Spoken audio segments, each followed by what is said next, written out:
आत्मा अर्थात तू असंग पुरुष है। तेरा आत्मा, जनक जी को कहते हैं कि हे जनक, तेरा आत्मा यानी तू, क्योंकि आत्मा कभी मेरा नहीं बनता है, कि आत्मा कभी तेरा या तू नहीं बनता है।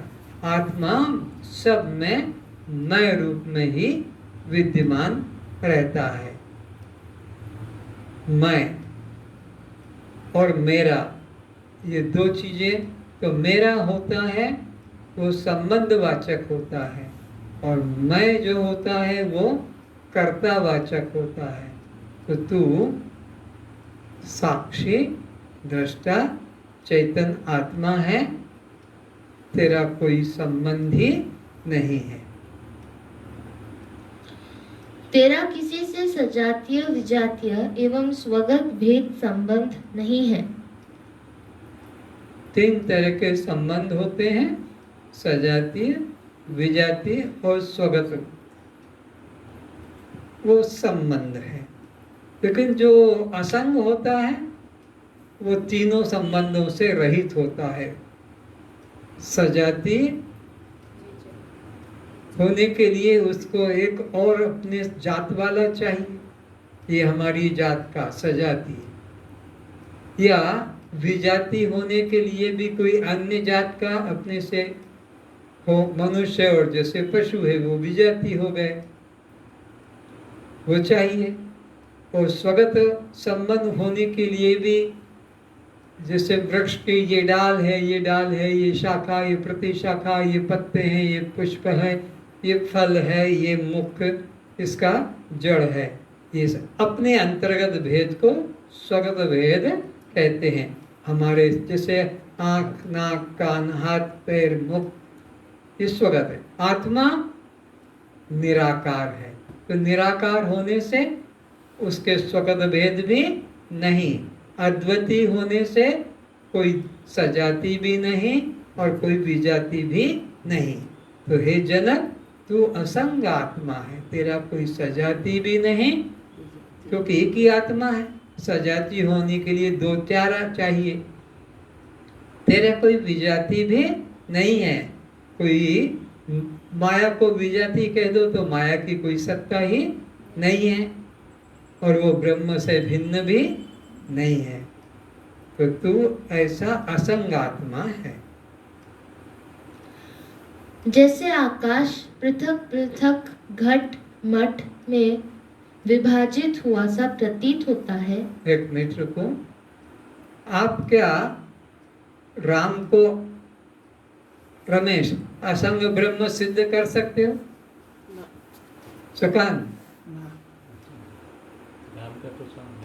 गुरुदास नहीं, क्यों? कि अगर हम उसको संग वाला अगर कहें तो ये 3 चीजें चाहिए, सजातीय, विजातीय और स्वगत। पर राम में ये तीनों चीजें नहीं, तो ये राम असंग ब्रह्म नहीं हो सकते। कौन? दशरथ पुत्र राम असंग ब्रह्म नहीं हो सकते। उनके तो जाति बंधु भी हैं, उनके तो रावण आदि शत्रु भी हैं, उनके तो अपने शरीर भी हैं। तो क्या हम कृष्ण को असंग ब्रह्म सिद्ध कर सकते हैं? क्यों? उनके भी तो यादव वंशी सजाती हैं, उनके भी कंस आदि विजाति हैं, और उनके भी अंग हैं, तीर लगा पैर में और प्राण छोड़ दिए।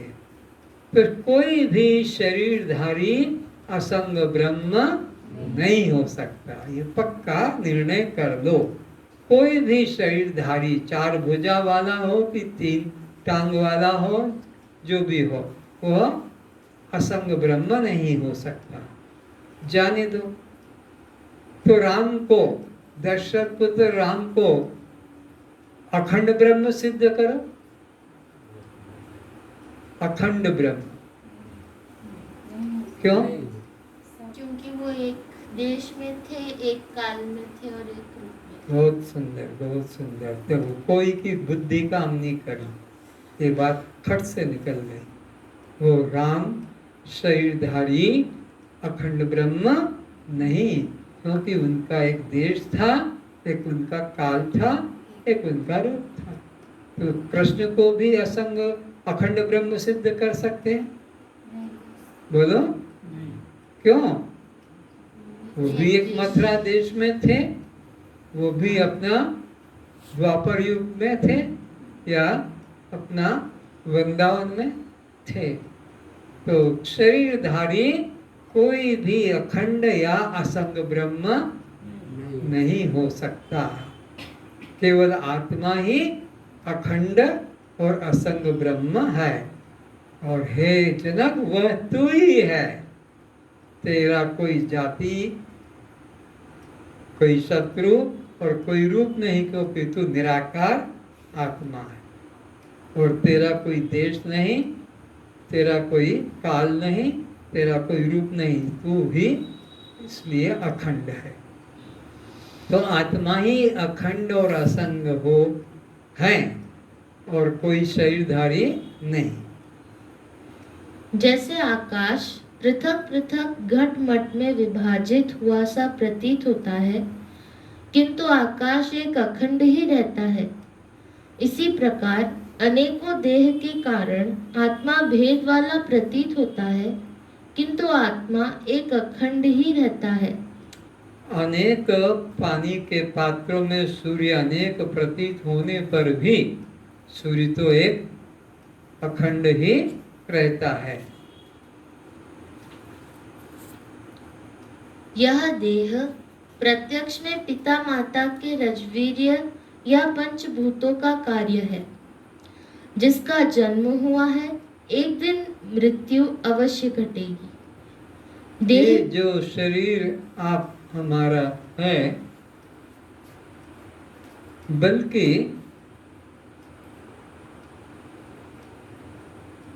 हर बेटा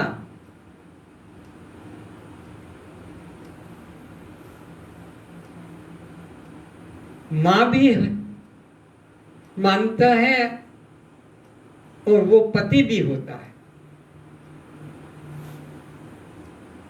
हर बेटा अपने माँ को माँ भी मानता है और वही उसका पति भी होता है। यानी पति ही बेटा बनकर गर्भ में से बाहर आता है। तो हर बेटा बाप ही है।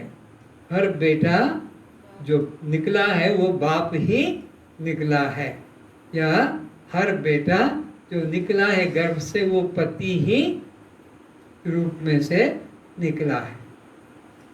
समझ में आ रही है बात? नहीं आ रही है, क्योंकि गर्भ में जो आया है पुरुष का वीर्य, वह ही गर्भ से बाहर फिर बेटा बनकर निकलता है, या वो जो बाप बना है वह अभी वह ही तो बेटा बनता है। आप बेटा भी कहते हो और लेकिन वो बाप भी होता है। देह की मृत्यु तो अभी विचार काल में, व्यवहार काल में, भोग काल में, शयन काल में, हर क्षण हर श्वास में होता ही रहता है, किंतु अविवेकी बहुत काल बाद मनुष्य श्वास गति बंद हो जाने पर मृत्यु मानता है। अज्ञानी और ज्ञानी के अंदर विचार का फर्क है। अज्ञानी मानता है कि जब वह 20 साल, 25 साल, 50 साल, 70, 80, 100 साल का हो जाता है और प्राण निकल जाते हैं, फिर वापस नहीं आते हैं, तब जानता है कि वो मृत्यु, बाप की, माँ की, अपने बारे में तो वो जान नहीं पाएगा मरने के बाद में, लेकिन देखता है कि अब ये मर गया। पर ज्ञानी व्यक्ति हर श्वास में अपनी मृत्यु खुद देखता है कि ये जो श्वास गया ये मृत्यु है, और ये जो अंदर आया यह जीवन है। हर श्वास में जीवन और हर श्वास में मृत्यु, ये क्रम चलता ही रहता है।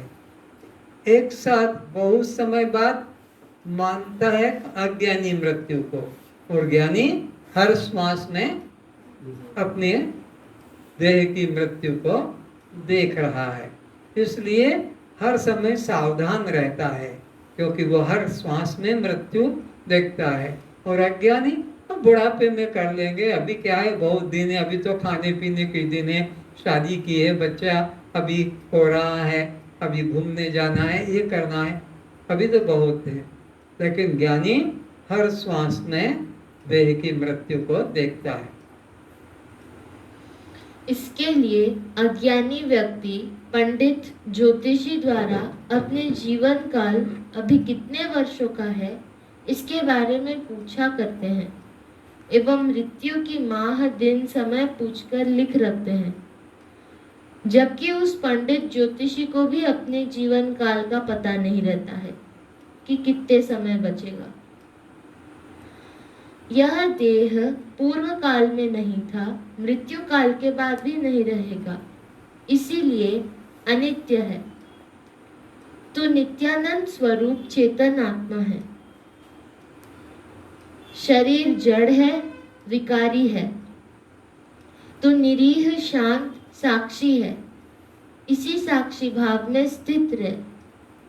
तो तू देह की किसी क्रिया को अपनी क्रिया मत मान, देह की अवस्था को तू अपनी अवस्था मत मान, बल्कि तू अपने को देह का केवल साक्षी करके जान, दृष्टा करके जान। यह दृश्य शरीर, अनात्म शरीर, जड़ शरीर, पर प्रकाश शरीर, सब शरीर तू नहीं है। जीव देह भाव के कारण ही बंधन को प्राप्त होता है एवं आत्म भाव द्वारा ही मुक्त होता है। तो जीव को जिंदा रखोगे तो तुम्हारा 84 लाख का जीवन बना रहेगा, और तुम अगर जीव भाव को मिटा दोगे और ब्रह्म भाव में आरूढ़ हो जाओगे तो फिर तुम्हारा संसार से आवागमन खत्म। तो तुम जीव को जिंदा रखना चाहते हो तो कर्म करो और फल भोगो और भटको, और तुम अगर जिंदा नहीं रखना चाहते हो जीव को तो कर्म बंद कर दो, तो आवागमन समाप्त हो जाता है। जीव जिंदा है कर्म के कारण, हम कर्म में कर्ता भाव रखते हैं और उसका फल भोगना पड़ता है। कर्म नहीं तो कर्ता भी नहीं, और कर्ता नहीं तो फल भोगता भी नहीं। तो अब तुम सोचो कि जीव को जिंदा रखकर 84 में भटकना पसंद करते हो कि तुम 84 भटकने से अपने को मुक्ति चाहते हो। तो मुक्ति चाहते हो तो कर्म करना बंद करो। कौन से कर्म? पेट भरने वाले नहीं, जीवन निर्वाह नहीं, ये जो आध्यात्मिक जगत में कर्म, मंत्रमाला, पूजा पाठ, तीर्थ व्रत, योग, यज्ञ, ध्यान आदि, इनका फल भोगना पड़ेगा और ये जीव बनकर ही होते हैं। हे आत्मन, किसी के द्वारा तुम्हारा परिचय चाहने पर जिसे तुम सर्वप्रथम कहकर अपना होना प्रकट करते हो कि मैं जो सत्य, तो यह मैं ही तुम्हारा सच्चा परिचय है। किसी के कोई भी तुमसे पूछता है अपना परिचय कि अपना परिचय क्या है, आपका परिचय क्या है, तो आप पहला मुख से जो वाक्य निकलता है, शब्द निकलता है, वो तुम्हारा असली है, और उसके बाद जो भी जुड़ता है वो तुम्हारा असली परिचय नहीं। तो सबसे पहले तुम क्या बोलो? मैं मास्टर हूँ, मैं डॉक्टर हूँ, मैं इंजीनियर हूँ, मैं सेठ हूँ, मैं धनी हूँ, इत्यादि। तो ये जो पहला शब्द निकला मैं, बस यही तुम्हारा असली परिचय है, यही सदा रहेगा।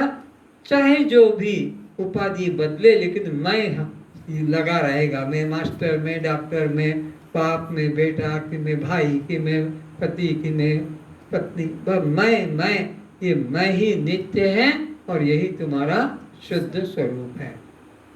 बाकी सब मिट जाएंगे पर मैं जो कहते हो हर समय रहेगा। किसी के द्वारा तुम्हारा परिचय चाहने पर जिसे तुम सर्वप्रथम कहकर अपना होना प्रकट करते हो। क्या करके? मैं कहकर, अपना होना मैं कहकर प्रकट करते हो। जो सत्य है वो यह वही सत्य है, और उसके बाद में जो जोड़ोगे वो सब झूठा है। यह मैं ही तुम्हारा सच्चा परिचय है। इसके पीछे जो पूछ लगाई जाती है वह तुम नहीं, तुम्हारा होना नहीं है। जैसे तुम लगाते ना, मैं होता हूँ, मल्होत्रा हूँ, साहू हूँ या दास हूँ, ये जो पूंछ लगा लेते हो पीछे, ये पूंछ कटा लो, ये तुम्हारी नाक कटाएगी नहीं तो। हाँ, ये पूंछ नहीं कटाओगे तो नाक कटेगी तुम्हारी। इसलिए बापू ने तो पूंछ काट दी, साक्षी जोड़ लिया कि मैं तो साक्षी हूँ। हर एक व्यक्ति को अपना यही, कोई पूंछ मत लगाओ कि अमुक अमुक, बस मैं ही सत्य है। जैसे मैं पुरुष हूँ, मैं स्त्री हूँ, मैं ब्राह्मण हूँ, मैं उड़िया हूँ, मैं डॉक्टर हूँ, मैं इंजीनियर हूँ तो इत्यादि। मैं के पीछे जो लग रही है ये सब पूंछ है, यही तुमको दुख देती है, यही तुमको 84 में भटकाती है। यही मोह माया है। देह के देवालय अर्थात मंदिर समझना चाहिए। देह को देवालय अर्थात मंदिर समझना चाहिए और इस देह में विराजित जीव को ही शिव रूप जानना चाहिए। मैं देह हूँ, इस अज्ञान को दूर कर मैं वही शिव स्वरूप परमात्मा हूँ। इस प्रकार अपने व्यष्टि चेतन को समष्टि चेतना में एक देखना ही परमात्मा की पूजा करना है। चिदानंद रूप शिवोहम शिवम, बस अपने व्यष्टि भाव को निकालकर देह में से और समष्टि में जोड़ दो। जैसे नदी सागर में मिल जाती है तो सागर हो जाती है, तो हर व्यक्ति को अपना व्यष्टि अहंकार निकालकर समष्टि परमात्मा में जोड़ दो। व्यष्टि से समष्टि अलग, समष्टि से व्यष्टि अलग नहीं होता है। परमात्मा समष्टि और ये जीवात्मा व्यष्टि, तो व्यष्टि और समष्टि एक हो गए। कब? जब तुमने अपने को आत्मा करके जान लिया और अपने को शरीर करके जाना, तो तुम समष्टि से व्यष्टि अलग हो गए। हे आत्मन, मैं देह नहीं हूँ तो जन्म मृत्यु मुझे कहाँ। मैं प्राण नहीं हूँ तो भूख प्यास मुझे कहाँ। मैं मन नहीं हूँ तो शोक मोह मुझे कहाँ। मैं कर्ता भोक्ता जीव नहीं तो बंध मोक्ष मुझे कहाँ। तो किसका है ये कर्ता भोक्तापना? जीव का है। तुम जीव नहीं हो तो तुम कर्ता और भोक्ता नहीं। ये सुख दुख किसका है? मन का है। तो इसलिए ये मन का सुख दुख तुम्हारा नहीं है। ये भूख प्यास किसको है? तो ये प्राण की भूख प्यास तुम्हारी नहीं है। और जन्म मरण किसका है? शरीर का। तो तुम जानो कि यह तुम्हारा धर्म नहीं है। तुम इन से अलग, इनके केवल साक्षी मात्र हो। जिस प्रकार घट को प्रकाशित करने वाला सूर्य घट नाश से नष्ट नहीं होता, वैसे ही मैं देह संघात का प्रकाशक आत्मा देह के नाश से नष्ट नहीं होता। जैसे कि ये मर गया, वो मर गया इत्यादि का हम भाषा का प्रयोग करते हैं, लेकिन देह के नाश से देह में रहने वाला जो मैं तत्व है उसका नाश नहीं होता है। जैसे घट का प्रकाशक सूर्य, घट के नष्ट हो जाने से उसका नाश नहीं है। कोई आंधी तूफान में पूरा गांव ही ध्वंस हो जाए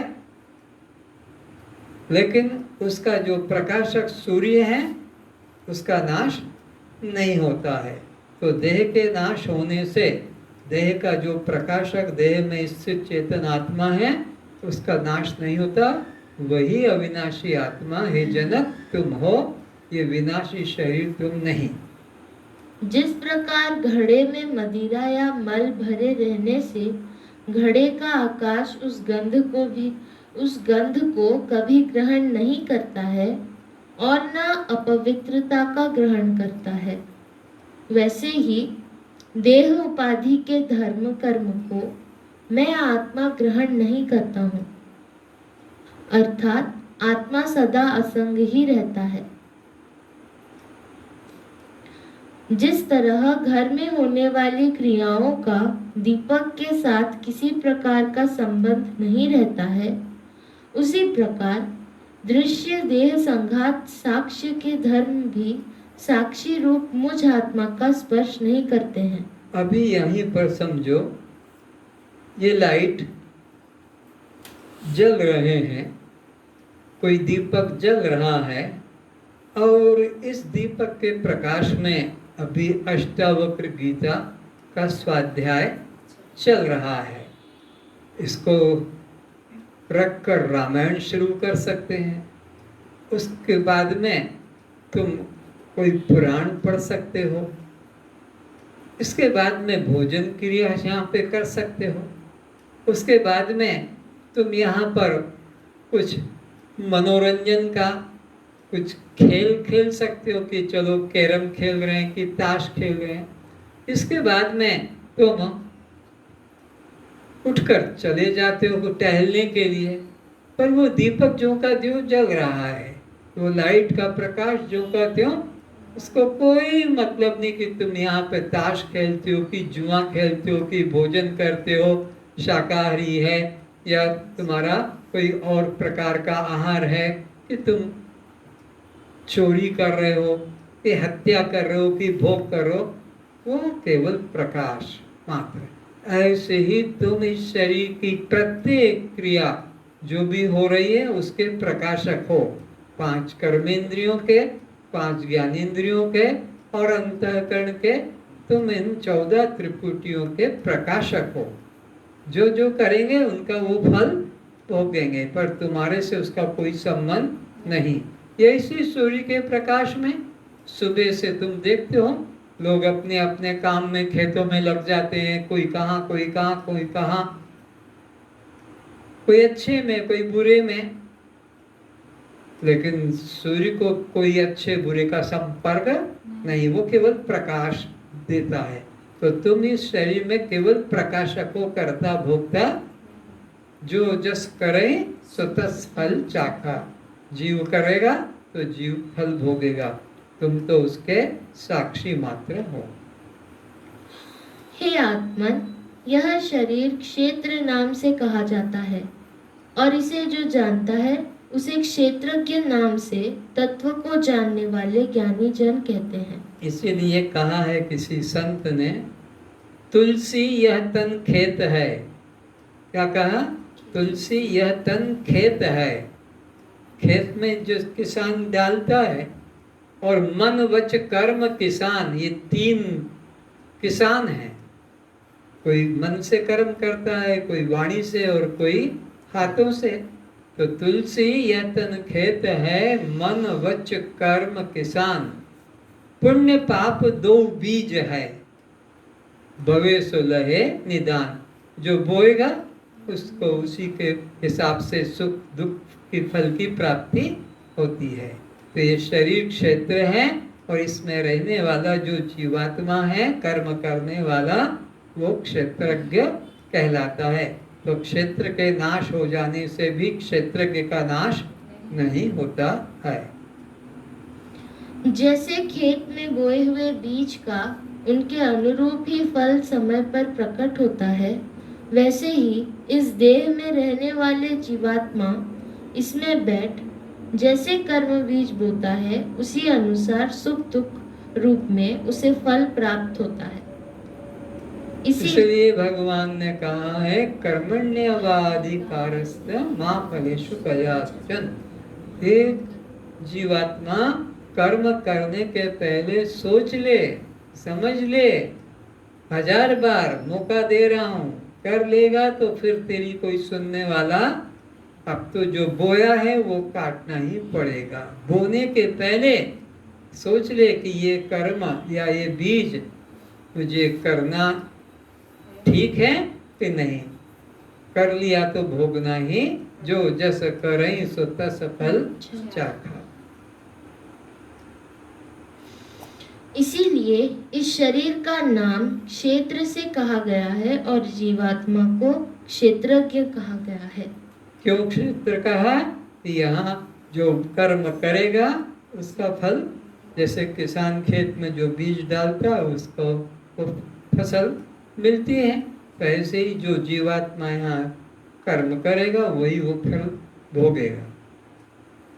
यह शरीर जो क्षेत्र नाम से कहा जाता है, इस क्षेत्र को जो जानता है उसे क्षेत्रज्ञ जीव कहते हैं। इसी के द्वारा शुभ अशुभ कर्म होते हैं, जिसकी शक्ति से यह जड़ शरीर करता हुआ सा दिखाई पड़ता है। वह जीवात्मा मुझ सर्वव्यापक अखंड आत्मा से भिन्न नहीं है। मैं ही अविद्या उपाधि से जीव नाम से कहा जाता हूँ, अर्थात वह चेतन जीव मैं स्वयं आत्मा हूँ। जो भगवान है वो अद्वितीय है, लेकिन वही भगवान अविद्या उपाधि के कारण जीव रूप में कहलाते हैं, और वही माया उपाधि से ईश्वर रूप में कहलाते हैं। पर जीव ईश्वर परमात्मा से अलग नहीं है। कैसे अलग नहीं? जैसे कि घट का आकाश और मठ का आकाश वो महाआकाश से अलग नहीं है, एक ही आकाश। मठ घट उपाधि के कारण ईश्वर या जीव या मठाकाश या घटाकाश कहलाता है, पर आकाश तो एक है, चैतन्य तो परमात्मा तो एक है। फिर वह अविद्या के कारण जीव और माया के कारण ईश्वर कहलाता है। यही ज्ञान मेरे मत से, वेद मत से कल्याणकारी है। यही ज्ञान भगवान कृष्ण कहते हैं अर्जुन को भी कि मेरे मत से, वेद मत से यही कल्याणकारी ज्ञान है। कौन सा? देह अनित्य है, तुम नित्य हो। देह जड़ है, तुम चेतन हो। देह दृश्य है, तुम दृष्टा हो। देह पर प्रकाश है, तुम स्वयं प्रकाश हो। देह षड्विकारी है, तुम निर्विकार हो। देह अनित्य है, तुम नित्य हो। आज बस इतना। इस प्रकार अष्टावक्र जी राजा जनक को प्रतिदिन यही एक उपदेश करते हैं। आप लोगों को उसको सुनना और समझना है कि ये मेरे को ही उपदेश दिया जा रहा है कि ये देह अनित्य मैं नहीं हूँ, मैं देह से पृथक दृष्टा साक्षी आत्मा हूँ। सर्वेषां स्वस्तिर्भवतु, सर्वेषां मंगलं भवतु, सर्वेषां आनंद भवतु, सर्वेषां पूर्णं भवतु। बोलो सच्चिदानंद भगवान की, सद्गुरुदेव की।